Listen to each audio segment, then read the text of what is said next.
আচ্ছা, বিয়ের আগের জীবন আর পরের জীবনের মধ্যে পার্থক্যটা কি? তখন মেয়েটি বলেছিলেন,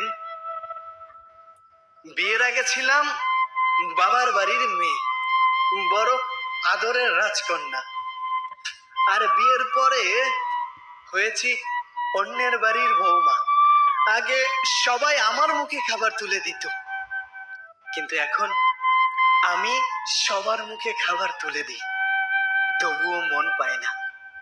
আগে একটু ব্যথা পেলেই চিল্লাচিল্লি করে সারা বাড়ি মাথায় করে তুলতাম, আর এখন অনেক ব্যথা পেলেও একটু শব্দ করি না, সবকিছুই চুপচাপ মেনে নিতে শিখে গেছি।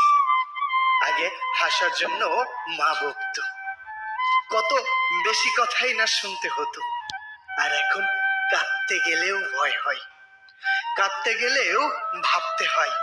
আগে একটু মন খারাপ হলেই আম্মু সবকিছু বুঝে নিত, আর এখন হাজার মন খারাপেও কাউকে বুঝতে দেই না।